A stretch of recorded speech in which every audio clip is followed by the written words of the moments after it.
You're going to have your ups and downs more than just social media, friends to sit in suits, the right presence at trade shows. It means the right presence in front of customers. So that's a good key piece about marketing. I like that you brought that up. Whatever the business is, you got to know the core business. Could they just partner with a great lawyer? Objective is to win. More likely than not, avoid the litigation overall by preparing themselves. Hey everybody, I'm here with Peter Martino. My name is Ahmad. I'm at S Group, and he's a very interesting person and has had much success in his life. He's structured and sold a company for over $30 million. He's a lawyer and he's, fighting cases every day. So I thought this would be a pretty interesting interview. How are you doing today? Good, Ahmad. How are you? Incredible. So I want to start off this conversation with how do you structure and sell a company for tens of millions of dollars? Like, how did you do it? Well, first of all, it takes time, right? It's not going to happen overnight. So, what I like to look at in a company is first you have to have focus, right? You have to have focus on a particular set of objectives, and they can't be all over the place. One of the things I like to do is to create a business plan that's a working business plan. So, and that means that it isn't a business plan and you throw in a drawer. It's one with specific objectives, and not only the objective, but who's going to do it and by when. And then you review that at least on a quarterly basis, and in the beginning, maybe on a monthly basis, so that you're marching forward in the direction that you had intended. I think that focus is really, really key to building a company. Second, there's no substitute for hard work and perseverance. I mean, you've got to go at it. You're going to have your ups and downs. It's going to be challenging at times. You're going to get things thrown in your face that you don't anticipate. And you just got to work through it, persevere, and hard work and perseverance. And third, I think is really, really key is marketing. And marketing is more than just social media. It's more than just print marketing. It's everything about the company. I remember when I built my first software company, and we didn't have a lot of people, and we had a pretty important client coming to visit us to kind of kick the tires. I had a brother in college, and I paid him and a bunch of his friends to sit in suits in my office in different rooms. So it looked like we had about, double the number of people that we actually had. Now, that was marketing, really. I was just trying to show that we were, a strong entity. We still had great software products, but, it just put that little bit over the edge. I think those things matter. It means the right presence at trade shows. It means the right presence in front of customers. It means even in a software company, wearing a tie and jacket. If you go to a sales presentation, I don't care that today's culture is, hoodies and t-shirts. If you're going to go and you're going to sell a mission critical software package, then dress the part of, somebody who's serious. So that's all in marketing. Did that for about 8 years and was really successful in selling the company to a public company. Wow.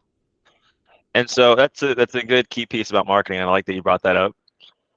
And I want to know, so after you had that success, you also made the decision, I believe this is correct, right? You can correct me if I'm wrong, to go back to law school even after succeeding so big, right?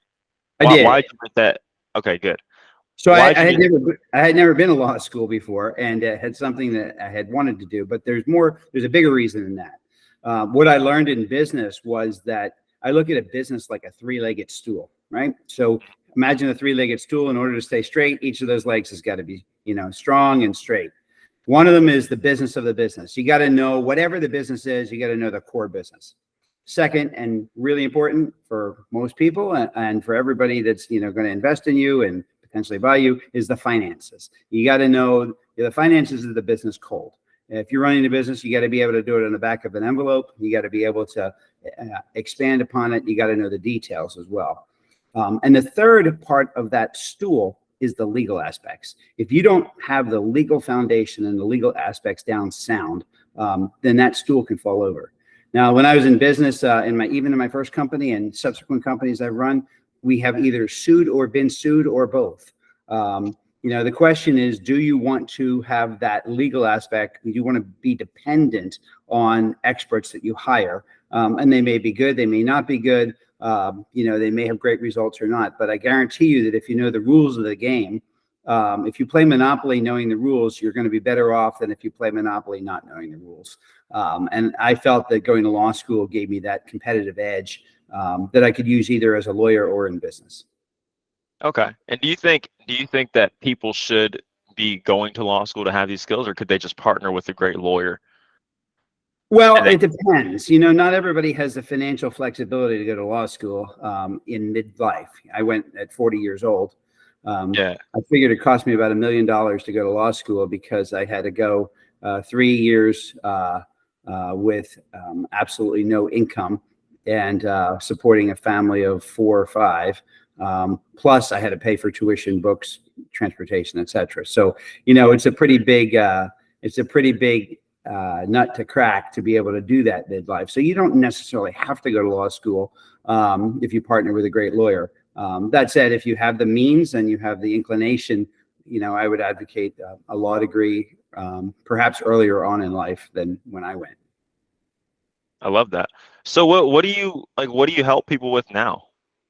So there's really 2 major thrusts of what we do at Honest Law, and one of them is we help people avoid litigation by doing things the right way with regard to contracts and procedures and policies, etc. And the second and probably more prevalent part of Honest Law right now is we help clients win litigation. Right. So if you're going to get involved in a legal battle, whether that is you suing or being sued, the objective is to win, and winning comes in different forms. Winning can be settling. Winning can be, getting both sides to walk away. Winning can be winning a bench trial, and winning can be winning in front of a jury. Winning can be winning on appeal. So, I think part of the objective of, us at Honest Law is prevent that litigation. But if you're going to get in it to win it. Wow. Well, if you're in business, should I expect to, at some point, have legal troubles? I think it's reasonable to expect that at some point you're going to have a disagreement over something. You're going to have a printing contract that went bad. You're going to have a software contract that went bad. You're going to have a lease that has some aspects of it. I can give you an example, and it was a really simple thing in a store I once had. I once had this little tiny store, and the HVAC system failed. And this is even before I was a lawyer. And the lease said that the owners would maintain the people leasing the store, being my company, would maintain the HVAC system. It didn't say that we had to replace the HVAC system due to obsolescence once that system failed completely.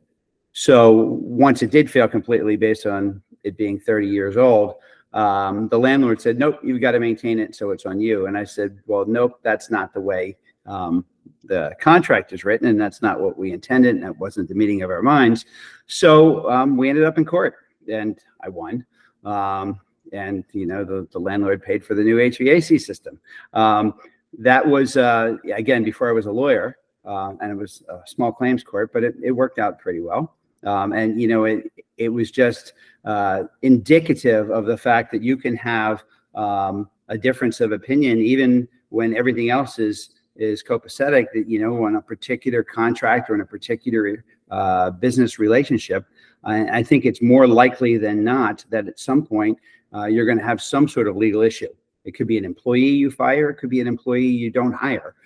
There's all sorts of ramifications in the employment law these days of your actions. So I think it's important to protect yourself legally in all those regards. Wow. Okay. And so would you say that the more, what's more important? Do you think that people from the very beginning, once they're starting to, have a business, it's important to avoid the litigation overall by preparing themselves?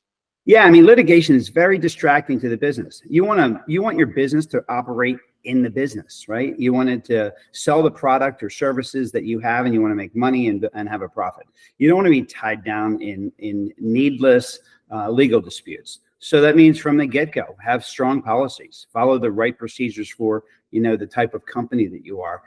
It's not hard, but you have to know exactly what they are. You can't do what you don't know. And so, get the good advice from somebody if you haven't been to law school or had these experiences yourself, and get that advice so you can set up your policy, set up your procedures, and be able to spend your time on the business of the business and not on legal disputes. Wow. And one thing I find very interesting about you is that you actively are running businesses, and you also ran businesses to like very high success in the past. Like, when you're looking for a lawyer to help you with your business, I mean, how important is it that they know how a business like works? I think it's really important. It's one thing to give advice when you don't have a basis in, and your only basis is in a book. It's another thing to give advice when you've done it. So I think that the advantage I have over those that haven't done it is that I can empathize with the business owner. I've done it. I've been a CEO many times over. And as you mentioned, I'm still running an e-commerce company right now. So, that doesn't take a ton of my time because I've got the right procedures in place. But I do find that being in business and running a business helps you as a lawyer empathize with other clients that are facing similar situations. And you can kind of explain what you've done in like circumstances from both a legal and a business perspective. Wow. Okay. So everybody watching today, like, how can they find you online?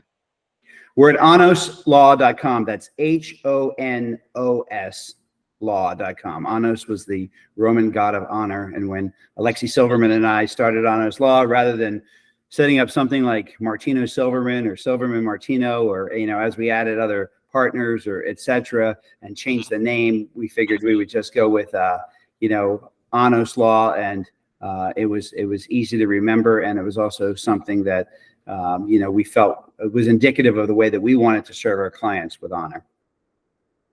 I love that.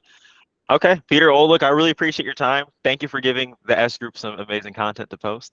And hopefully we have another conversation soon. Okay. Maybe another interview soon. Okay. Thanks a lot. Thank you. Okay. Have a good day.